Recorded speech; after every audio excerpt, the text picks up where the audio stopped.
Welcome back, everyone, to another Company of Heroes 2 replay cast, and this time it's going to be a 4v4 on Hill 400. Yep. And our players are going to be Lao Po Jiao or Jiao Pao. I'm just going to call him Lao Po. Playing as the Brits. Polite people, of course, he sends into replay. He is the Soviets. Then we have Wittes Fang, Pioneer, as the Soviets as well, and another Brit, BN2. What is that name? BN2 27IN. I don't even know. I'm just gonna call him BN2. King Crimson as the Wehrmacht, Witschel as the Wehrmacht, B Fritz 1 and Willow 300 ZX. What are these names? Anyway, first engagement is going to come down up here in the north. We have Lao Po's infantry section versus some Sturm Pioneers. Yeah, Sturm Pioneers are just chasing them down, and if they can get close like that, I think that the infantry section should die. Of course, there is a universal carry coming in to help, but is that going to be enough? It's a little bit too late. In fact, that might be even a wipe. Is it going to be a wipe? They are lucky to escape. Very, very lucky to escape. Anyway, some extra help is coming in from polite people. He's bringing up his conscripts. Looks like he's going for some conscripts. And no tier 2. Well, he does have the tier 2, but no tier 2 units. No tier 2 units out of him. And I think this is a mistake because, honestly, on Hill 400, you're going to need some maxims. Like, you can't really fight with conscripts at all. Unless, you know, your enemy's grenadiers decide to move up close, which is the worst idea you can have against conscripts. And right now, yeah, they also will eat the Panzerfaust, or rather will shoot the Panzerfaust at the Universal Carrier, which will eat the Panzerfaust. There's a Vector 7 machine gun team, however, that sets up nearby in a decent position, so that will be enough, I think, to turn the fight in the Allies' favor. There's also an MG42 for the Germans. And yeah, the MG42 will open up against these conscripts, and probably, oh boy, there's also a flank coming in from these pioneers. So actually, situation doesn't look all that good for the Allies up here. But it's not like the Germans will be able to accomplish too much. Center is still pretty much neutral, whereas in the south there is a bit of a brawl going on between machine guns as expected. And the M1910 Maxim is trying to do something, but it's getting really MG42'd. In the meantime, the Vickers is not really helping because it's shooting at these grenadiers at very long range with the heavy cover. You know, that's not heavy cover, that's bullshit. With the cover protecting them, so not looking all that good. And here comes UC. Get ahead. And yeah, there he goes. So UC is being quite useful for the Allies right now. I wonder if the Germans will try to get anything to counter that. There goes a Volksgrenadier squad. And now, finally, the conscripts are able to kind of move around. They're going to try to get behind the enemy, but, you know, that's it's not really going to work with the MG42. They should have probably gone around all the way like this. However, they do manage to get a Molotov on those Volksgrenadiers. In the meantime, the Universal Carrier decides to move up, and that's a bad idea because these woods are preventing them from seeing the Grenadiers, and the Grenadiers get the Panzerfaust off on it. In the meantime, yep, the Kübelwagen's going to storm in very close with that MG34, trying to finish off the Universal Carrier. It will not work, and Willow doesn't have any tier 1 or tier 2. So he can't actually fire Panzerfaust of his own, and that will be the end of the Kübelwagen, predictably, as the Universal Carrier just has such better armor than the Kübelwagen. However, here comes the Grenadiers. They have a Panzerfaust, and they're ready to use it. They're angry. They're chasing down the Universal Carrier, which, with a damaged engine, can't really do too much about all of this. Here comes the Panzerfaust, and yep, there goes the UC. So I would say that that was worth it to chase them down, even if they're going to lose a couple of models. Although they need to be very careful as the Royal Engineers are coming in up close and personal. Conscript Infantry Squad, in the meantime, can't really be hoped to win this fight up here. There's just way too much of Germany up there. However, what the Allies could just do is come in here and capture the cutoff point, which is this one, and this one plus this one, actually. And that would be, I guess, good enough. I mean, wait, isn't that a cutoff point? It was, I feel like it was supposed to be a cutoff point, but anyway. Yeah, battle headquarters going up for Willow in a pretty good position. In the meantime, the MG has been forced to retreat by the Urain conscripts, and now the conscripts have a pretty good position. The problem is the battle headquarters has gone up, so now the Germans can reinforce on the field right here. So this is going to give them a very, very good advantage when it comes to infantry fighting, as the Allies are not going to nearly be as well reinforced. Because as you can see, these Volksgrenadiers, whenever they're fighting, they can just like get guys back up. Of course, they need to not upgrade the STG-44 assault rifle to be able to do that, but hey, that is a secondary question right now. In the meantime, these conscripts are really getting hurt by these grenadiers. Also, oh, a nice flanking machine. That's not something you see every day. A flanking machine gun comes in, and the Allies actually have the fuel point up here. So this is actually pretty bad for the Germans, because what I say about the reinforcement doesn't really apply if the squads are going to be perma-suppressed by the Vickers. Also, the Pioneers that are repairing the battle headquarters are getting absolutely smashed by the Riflemen. And so now the battle group is in kind of deep trouble. I mean, there isn't really much that the Allies can do to destroy it yet, but they, as you can see, will be getting something of the sort. Here comes some Molotovs, not really doing any damage, but the the AEC armored car is going to be very, very good at dealing with that. In the meantime, I've been neglecting the South. The South has been, well, a bit of a shitstorm, it seems. There's a 222 scout car for King Crimson, and he's also got a sniper that's in the bunker. Not the best choice ever, I don't think. Yeah, the Allies are just going with a lot of MGs around here, which has its perks, but it's also got its problems. So they haven't really been able to push up all that much against the German machine guns, against the sniper, and against the mortars as well. But they do have some mortars of their own. Is that a mortar pit or just a regular... Oh no, it is a mortar pit. It did look like a couple of mortar rounds.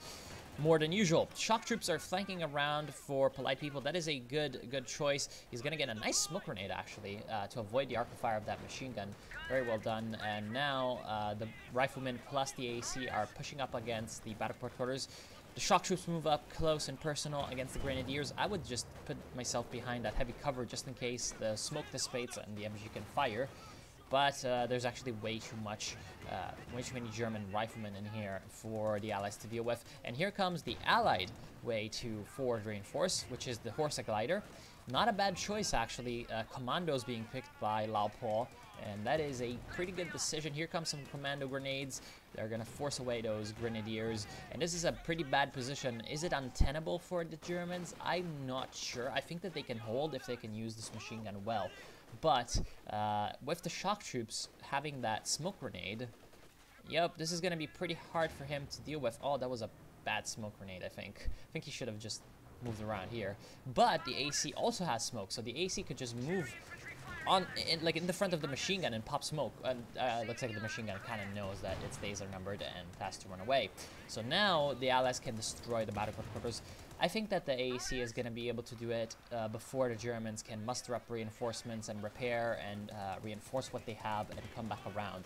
So the Germans are going to really get pushed back all the way to their base, essentially, because they're going to lose their forward retreat point. So their map projection over this area is going to be very, very, very diminished.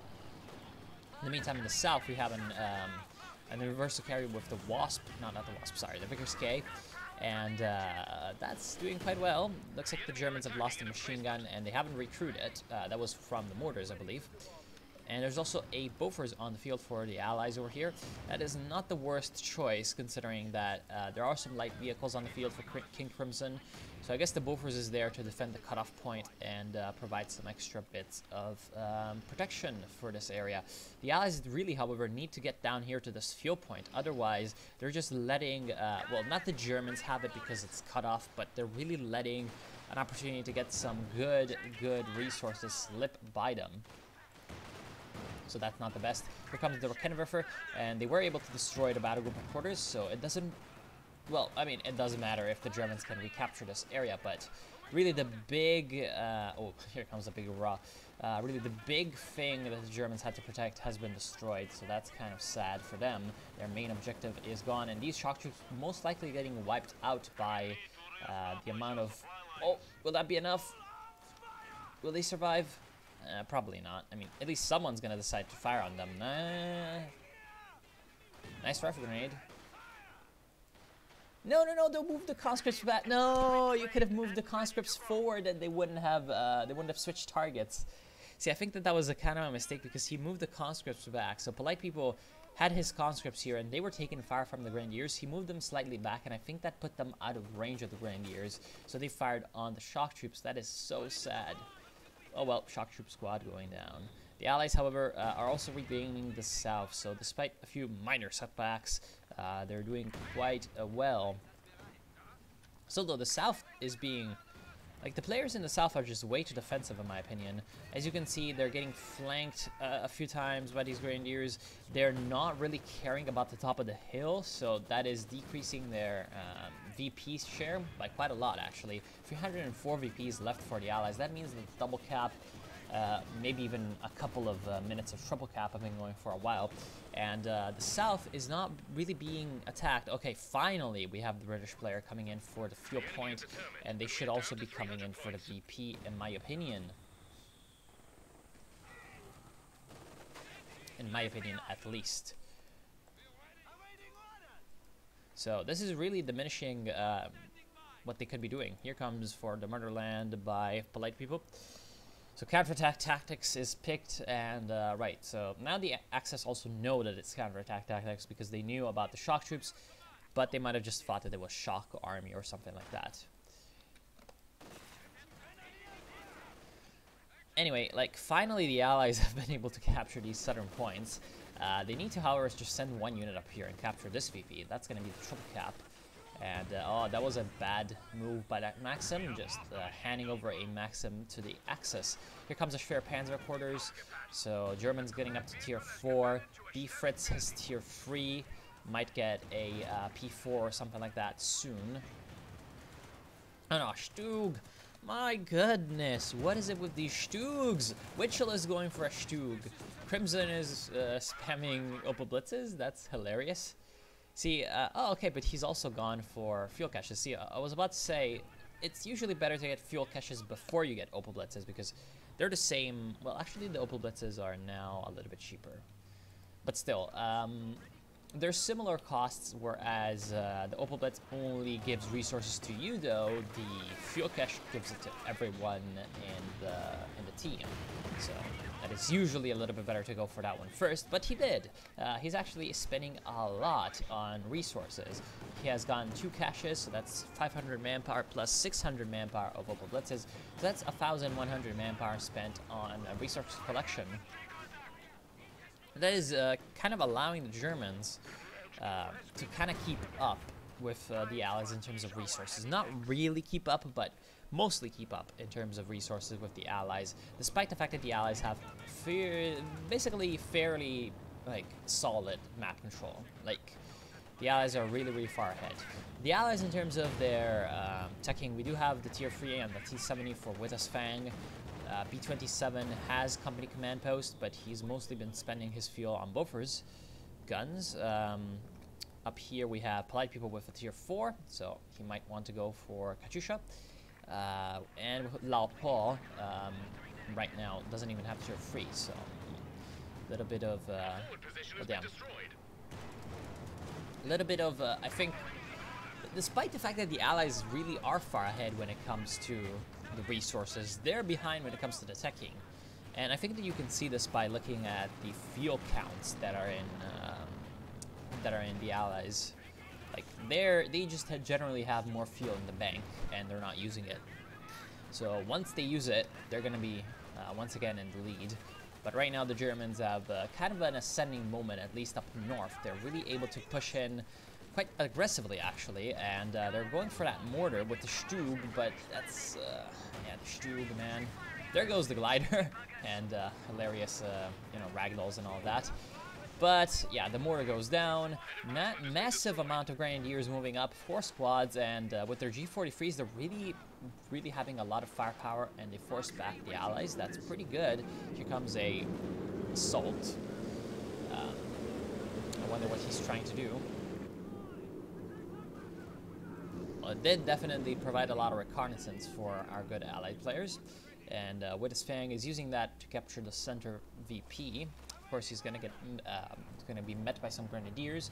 And in the south, it seems like the Allies have the whole area under pretty solid control. I don't like how they place their AT guns because they're kind of together, so it's going to be easy for the Axis to flank them. But at least they have forced the Germans onto a much more defensive posture, which is partially helped out by the fact that King Crimson has spent so many resources on fuel caches and all of that. So he really does not have enough to actually push in and do anything. Up here, it seems like, yeah, Axis pushing up relatively well. So the north is regained by the Germans, whereas the south is more firmly secured by the Allies. We'll see about this, though, because if the Allies can really start to spill over into the center hill area, then things are going to start to look very, very bleak for our two German players down here, because they're going to have their sort of secure, safe base of operations up here threatened by the Allied forces. And right now, they're already kind of doing that with artillery in terms of 120mm mortars and mortar pits and, of course, Bofors. The Bofors having that glorious little barrage ability. That doesn't really make any sense. Grenadiers moving in, but yeah, that's not really going to do too much. Oh my god, more Stugs! More Stugs! I hate Stugs. I never see them do well, that's the thing. See, it's like, it's just one of those things of mine. Anyway, Cromwell at 17 minutes. BN2, not really quite sure about that. Here comes the Stug, though, and oh no! Here comes the... oh no, no AT grenades because no munitions. Well, that's still not going to be enough because the Stug decided to go in alone. Alone with no infantry support. Polite People's Recon plane, of course, decides to kamikaze straight into the Stug. And does quite a bit of damage, actually. So right now, the Allies have a fairly massive local superiority when it comes to anti-tank weapons. They've also got a pretty good superiority in terms of infantry. They should be able to force back these grenadiers. Here comes a Panther by King Crimson. Of course, using the fact that he has extra fuel, but is it gonna be a good idea? I feel like this Panther right now is pretty much unemployed. Like, Polite People has a Katyusha, so the Panther is gonna be a pretty good tool at hunting that down, but other than that, it can only face a T-70, an AEC, and a Cromwell. So not exactly the biggest fish to fry for this Panther, and that is a good vehicle. Isn't going to be really all that useful right now, though, in this situation. However, the Allies do decide to push in very aggressively against a lot of bunkers. And that's actually not working because of all the German infantry around here. So, because of the Allies pushing up like this with their infantry, they're going to be in a pretty bad little spot. And now, of course, shock troops trying to do something, but is it going to be enough? I mean, the grenade on the AT gun, sure, but what can the Allied vehicles do anyway? So yeah, does the crude AT gun doesn't really make a lot of difference. Here comes a bit of an airstrike by the Germans, but yeah, I would say that the airstrike against two Bofors guns is probably going to go down. Here comes Stuka just turning around, but wait, where are the Allied Bofors? Are they not firing? Okay, they are. They were just very slow about it. Another Panther on the field, this time for the OKW. So both variants of Nazi Panzers, and actually, map hacks on the field for him as well. So it looks like he has managed to rebuild his battle headquarters in a very precarious position. Look at this. This is just completely out in the open. I wish that I had a draw tool in Company of Heroes Replays, please Relic. But yeah, you can probably imagine how easy it would be for the Allies to push something up in this general direction and come up and destroy that battle headquarters without anything being done by the Germans, or anything being possible for the Germans. What is it with these Germans and these bunkers? Man, these people really like bunkers. Nice smoke grenade is going to protect the Cromwell from the Panther, but the Cromwell decides to get out of the smoke, which might not be the best idea ever. Commandos and infantry sections, unfortunately, this isn't Company of Heroes 1, so your brands can't really do shit against the Panther. can't really bun that vehicle down, and this is the British infantry that we're talking about, so no anti-tank grenades. That is kind of sad.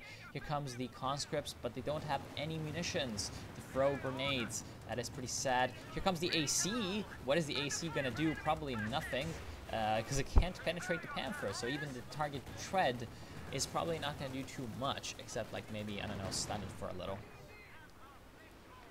Here comes a Katyusha barrage on the bunkers. Pretty sound choice, I would say. Doesn't, you know. Oh, wait. This thing is around. That's probably why the Panther took so much damage, because I think the barrage was actually just used by the B4 howitzer. So B4 howitzer is on the field for polite people. Of course, that is from that glorious counterattack tactics. Thankfully, he hasn't decided to go for KV-1s, because they're not the best tanks ever. And looks like also polite people's Katyusha was destroyed some way or another. Where's the other Katyusha? The other Katyusha is here. Not really doing too much. Another Katyusha is being built. Wait, did polite people ever have a Katyusha? I think he did. Yeah, he lost it. Not really quite sure how that's possible. I guess the Panther hunted it down? No. The Panther was just firing at the Cromwell the whole time. How did the Katyusha die? X-Files music. Anyway, looks like these guys are going to actually recruit some of these AT guns. It would be very, very awesome to recruit these weapons actually with the shock troops, because you get the shock troop crew. Like, the actual crew members in the rear are shock troops. So, if the enemy flanks you, yeah, you're going to kill them really easily. Because, oh look, he's a shock troop. Anyway, it's a bit of a stalemate actually. Both sides are really starting to consolidate their positions. So we have the south firmly into Allied hands, the center that's kind of contested, and the north that's firmly into German hands. However, some big late game units are starting to hit the field. We have some Churchills coming in for Laupo. We have an SU-85 for polite people, the B4 of course, which has just fired, didn't get any kills though. The unfortunate part of the B4 is that it's very, very RNG. We have the Panthers, we have a Tiger coming in from B-Fritz, but it's actually pushing up without the support of all these massive Grenadier hordes. That is a bad, bad decision for the Tiger, as right now it is actually under fire from a lot of different sources. It needs to be a lot more careful. Here comes some Panzerwerfer barrages. This could be pretty bad for the Allies. It was actually targeted at the infantry sections, which wisely decided to retreat. And the Germans are slowly but surely moving up their perimeter up north. Slowly but surely. Whereas the Allies are slowly but surely doing the same down south. As you can see, the Germans are essentially back to their base at this area. King Crimson has repaired his Panther and now is ready to go. The SKFZ-222 has been kept by him. Interesting. He could probably use it as a kind of recon unit. Although, unfortunately for him, with assault support, he can't really get spotting scopes on it. Here comes the Panther and the armor car trying to save that bunker from the clutches of that anti-tank gun, which might not be the best decision ever. Send tanks against anti-tank guns. Okay, we have SU-85 moving in. We also have Churchill moving in. Churchill is taking some fire from the Shugs, but doesn't care. And he wants to get up close and personal with this Panther and the Tiger, which might not be the best decision he's ever made in his life. And yeah, even getting some rear armor hits. The center, however, has been captured by the Allies, and some of these anti-tank guns decrewed. So if the Allies recrew these weapons, they're going to be in a very good spot to hold the center as well as the south, because the south, they're holding with emplacements, which is fine and all.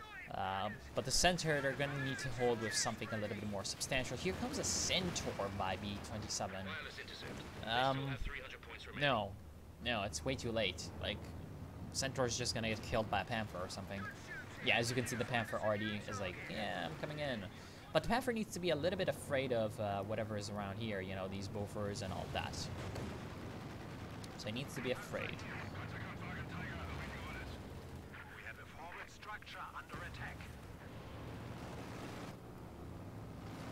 Here comes the Katyusha.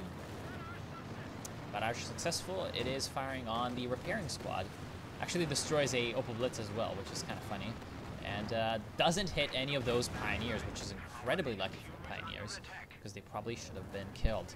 In the meantime, the shock troops and the Allied infantry in general is pushing up very, very far in the center. They're essentially just pushing the Germans back to the base and even, trying to destroy some of their caches and all that. So that's pretty good for them.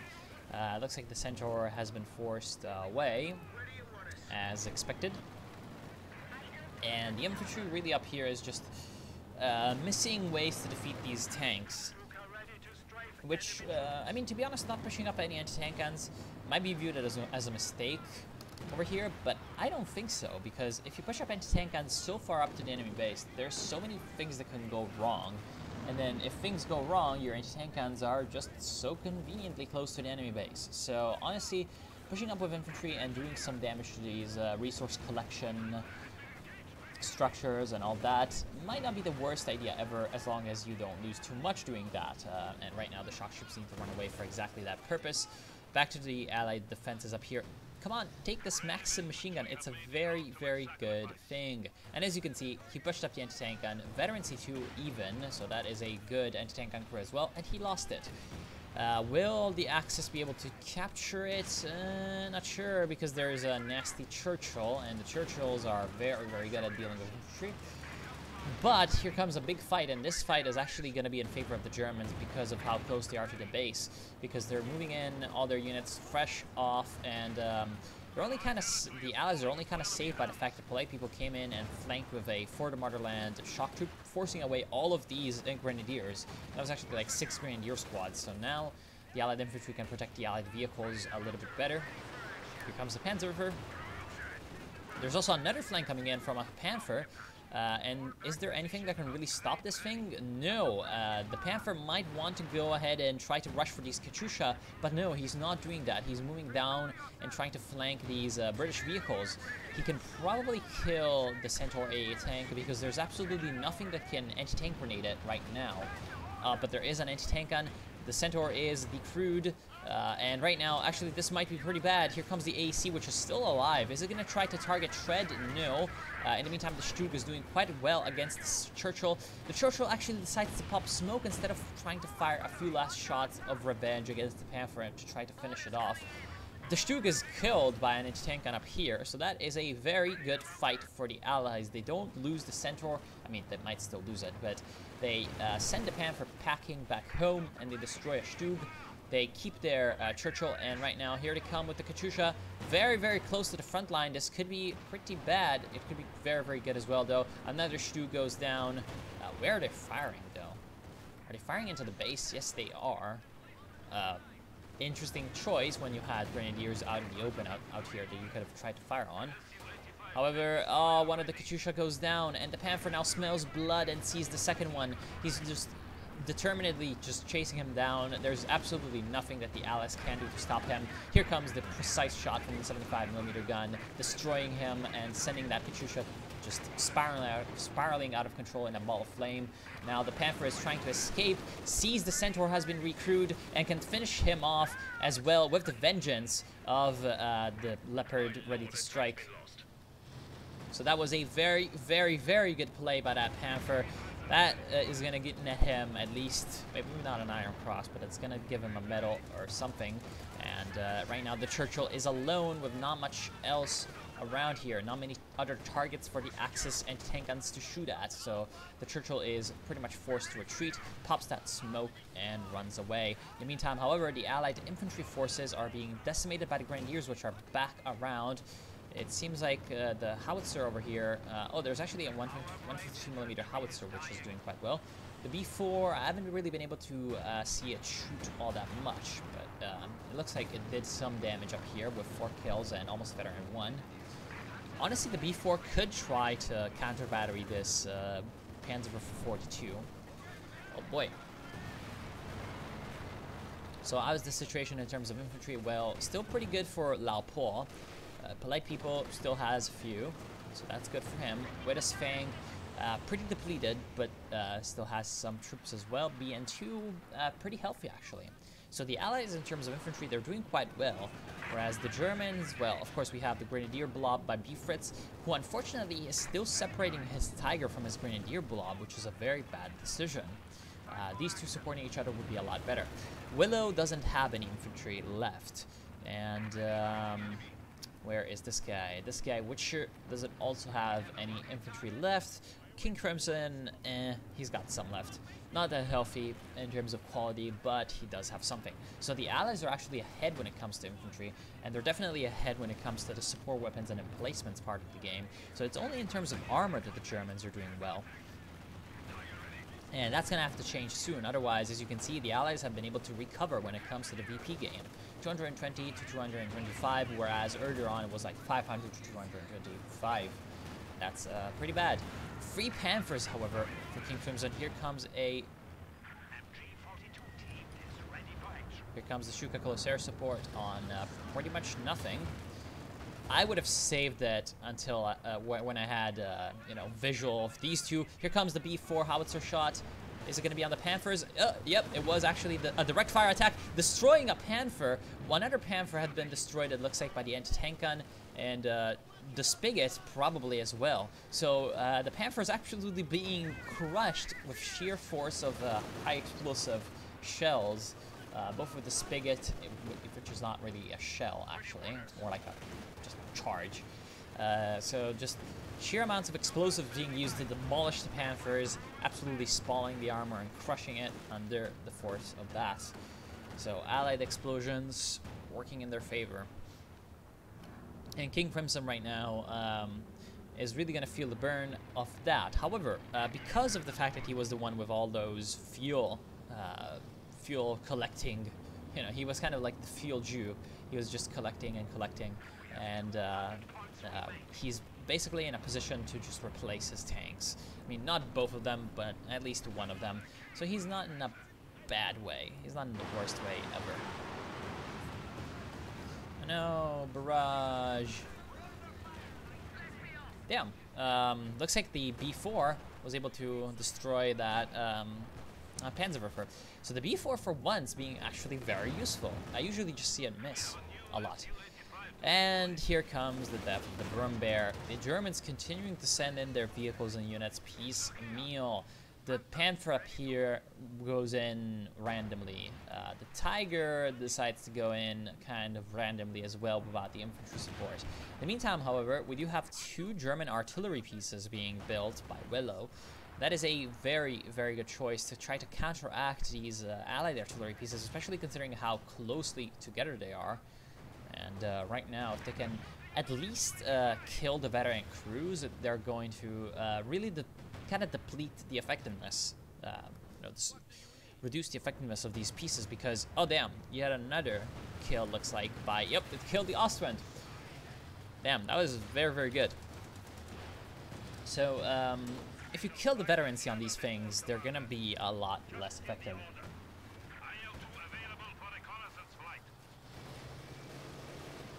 What is the AVRE doing?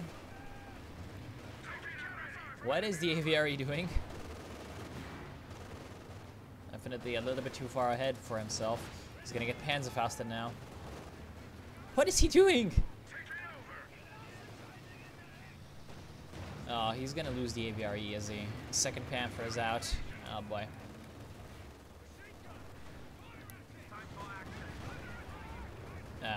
AVRE decides to fire and complete. What is this drunk AVRE doing?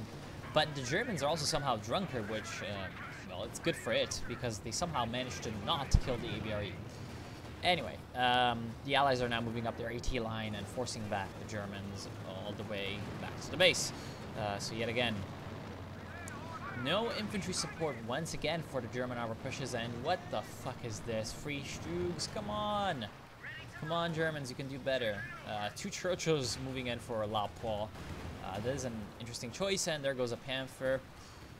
There goes a Panther. King Crimson is not happy about the whole situation. He's trying to tell his eyes to go mid, but there goes the Panther. But he said it in all chat, which is kind of funny. And the Tiger once again moves up on his own. Look at this. This thing has 1 kill and 1 level of veterancy. It hasn't been able to do anything this entire game. Look at this. Because whenever it just comes in, Polite People, all that he has to do is just place an S-285 here. And the Tiger has to go back, and then, oh look, my Tiger is damaged. Help repair.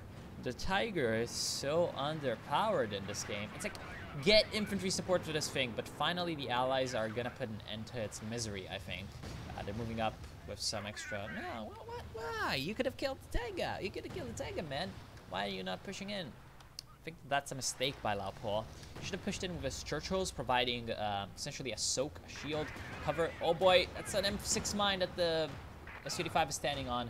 I mean, the Germans don't even need to blow it up because they don't miss.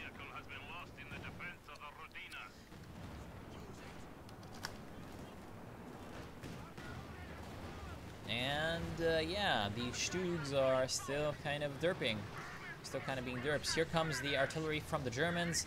Right now, however, the B4 is going to be ready to fire. Is going to be ready to fire on the Panther. One of the Panthers is already dead, thanks to the fire of that S-85. The Katyusha, which was up here, is going to get hunted down. S-85 goes down as well, so it's actually pretty even, or rather a little bit in favor of the Germans so far in terms of the trade. But these two Stugs are actually sticking together, which is gonna be pretty bad if the B4 fires on them. No need, because the Stugs have weak armor anyway, so they go down. In the meantime, looks like the B4 fired on the Tiger tank. Oh no, it probably fired on here, but it missed and hit the Tiger tank. We also have the ML-20 firing on here, whereas the German pieces are counter-battering the ML-20. Still no King Tigers out for the OKW player. But that is because he went for, ooh, Pak 43. That is a bad decision. Oh boy, that is a terrible decision. With the amount of artillery that the Allies have, putting a Pak 43, especially this exposed, it's just a pretty bad idea. Right now, yeah, these two pieces can just easily bring down their fire on him. And right now, any German attempt to capture the center is being repulsed because of unsuccessful, essentially coordination between infantry and armor that doesn't exist. Because as you can see, here comes the Grenadiers, and they get forced back. And how much are you willing to bet that just once the Grenadiers are gone, the vehicles are going to come in? And oh look, there's the Stupa. He comes in and tries to do something, but as you can see, Katyusha barrage already falling down on that big artillery piece. In the meantime, Panther is taking a lot of damage from, well, I don't know. What? Oh, it was probably just these anti-tank guns.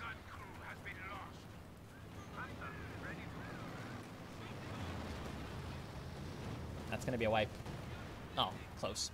In the meantime, AVRE is also once again coming back around, and he's had a little too much whiskey. What is he doing? Why is he not supporting his allies in other areas? That's what the AVRE is supposed to do. You need to support your allies. This thing doesn't want to go alone. Oh, but he has found an interesting target, a Panther with a crippled engine. No, just fire on the Panther. Fire on the Panther. Get around and fire on the Panther. You're too close. Go away. Fire on the Panther. Aim here. Aim here. He's moving there. Aim here. Aim here. He's drunk. No! No! You're drunk. Anyway, Pak 43 predictably is destroyed. And in the meantime, the Allies are just crushing in. They've got the big push going with all of the British late-game armor. They've got the shock troops moving in as well, providing extra anti-infantry. Massive terms of massive amounts of white phosphorus from the mortar cover. In the meantime, also the anti-tank guns are providing support from the rear. There goes one of the LFH artillery guns from the Churchills. In the meantime, the only thing that's really providing any like annoyance to them are these Grenadiers, but the Grenadiers don't have any armor support. Finally, a Stupa decides to come in and help, but is it going to be enough? Probably not, as the AC and the infantry sections have been already able to do a lot of damage to them. Here comes the flame mortar on the buildings, and yeah, that was from the engineers, right? Yes, it was from the engineers, also destroying the LFH. Wow, this is a pathetic ability. Look at that. It's not doing anything to that gun crew. What the fuck? It's not doing anything to the gun crew. They're just sitting in the flames and being like, yo, that doesn't do anything. It's kind of hot. I don't know. The Allies are also crushing the center, and they're just moving up with their Churchills. They're able to destroy the North Schwerpanzer quarters along with the help of the artillery. In the meantime, the German armor has finally been able to come back around, but I mean, only armor. Oh no, an elephant. An elephant! Why didn't he get that earlier? I didn't even realize he was Jaeger armor. And oh, actually the Allies stole the Pak-43, so the Pak-43 is going to be more useful to the Allies than to the Axis, doing a lot of damage to this Panther command. Not necessarily, that's not a command Panzer. And yeah, actually killing the Pak. With the Pak, killing the Panther. So yeah. Man. Game of big guns and no infantry. At least big guns for the Allies, no infantry for the Germans. So this is probably just going to be the end. I mean, the Germans, they should have had infantry. Like, they should have had infantry and they should have used it in conjunction with their tanks. They just had them on, like, separate control groups, I guess, or something. And they literally just treated them as two separate armies. Like, they just always sent in the infantry first and then the tanks later. And never really supported each other. Like, combined arms, man, it's pretty important. Also very well done by the Allies with their artillery, which worked very well. Nice mix. Yeah.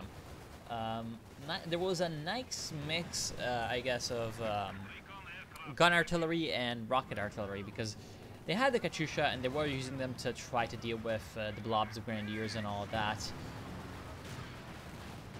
And I agree with Willow. I mean, that's not the nicest thing to say in game, but yeah, he's right. Like, that Tiger was used very, very badly. Very, very badly. And here we go. Shock troops coming in and cleaning up the center. The North is allied, although there's a very, very interesting engagement. And there we go. So that's going to be the end. So I want to thank you all for watching. I hope you've enjoyed. I hope you've enjoyed, and I will see you soon. Guys, buy infantry. Don't buy Stugs. Crew, support weapons, and yeah. Don't get Stugs. Don't get Stugs.